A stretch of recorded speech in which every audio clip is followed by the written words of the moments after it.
Good morning, Britain. Chaos erupts on the streets of Cardiff as rioters burn cars and throw fireworks at police near the scene of a traffic accident. These are the live pictures of the shocking aftermath this morning. We'll bring you the latest from the scene and what went wrong. Meanwhile, there are fresh hopes of a breakthrough as police launch a major search for Madeleine McCann's body at a remote Portuguese reservoir. Yes, German police requested permission from Portuguese authorities to search the reservoir here, the water itself and the woodland area surrounding it, because they believe that the main suspect in this case, Christian Bruckner, has spent a lot of time here over the years.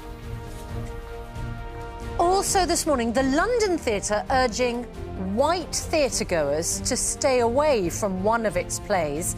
They say they want to create a safe space for black audiences.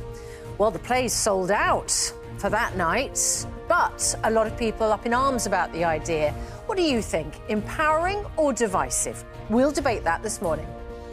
And a bit later, we have a GMB exclusive for you. It's Gary Lineker. He's joining us live for his first television interview after being hauled off air by the BBC for those tweets on the migrant crisis. We're going to ask him this. Does he still compare the British government today to 1930s Nazi Germany? We'll find out after 8.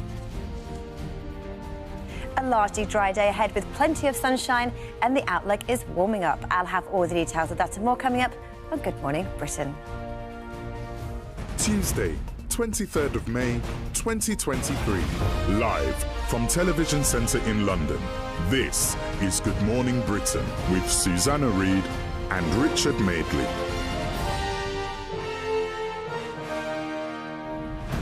Good morning, Britain. Good morning. It's just gone 6 o'clock. This is a remarkable development in the disappearance of Maddie McCann. Well, it's significant, isn't it, that it's being led by the German authorities, the German police. They've been quite slow to take action based on the evidence they seem to have from this prisoner that they have in Germany who's implicated in a lot of sexual crimes in Portugal. And the fact they're acting again and searching this reservoir again does seem to be significant, yeah. Yeah, I mean, the family marked, didn't they, 16 years since the disappearance of Madeline. I mean, it is just an enduring mystery. It's horrible. It's awful. You know that area, don't you? Yeah, our family holidayed in Praia da Luz many times before Madeline disappeared. And one thing that really annoyed me, actually, after the little girl vanished, was the criticism that the parents had for having this evening meal, quote, away from the apartment. If you've been there, and I know, I'm very familiar with those apartments, it was the equivalent of having a barbecue in your back garden. You can see, really, it's really close. Where they were eating and where Madeline was sleeping was a stone's throw and in full vision.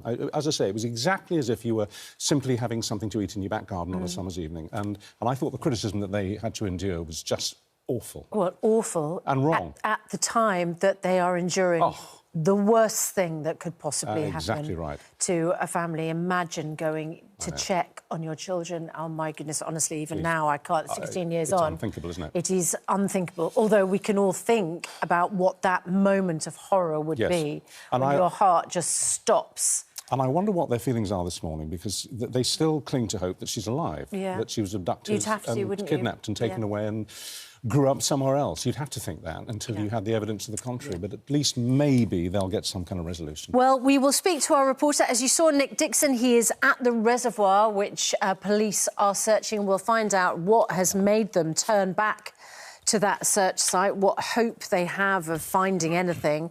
And whether we can, you know, this is the moment when we can finally find out what happened to Madeline and bring some kind of closure for her poor family. Now, though, at 4 minutes past 6, we're going to turn our attention to what on earth happened in Cardiff overnight, because cars were set on fire and rioters threw fireworks at police. It's being described as large-scale disorder. Well, police say arrests were made during the incident, which took place at the scene of a serious road accident. Well, what is going on? Because this seems to be increasingly common behaviour. We've got Kate Lewis for us. She's in Ely in Cardiff. Kate, you're there in the aftermath. Looks like a war zone. What's going on?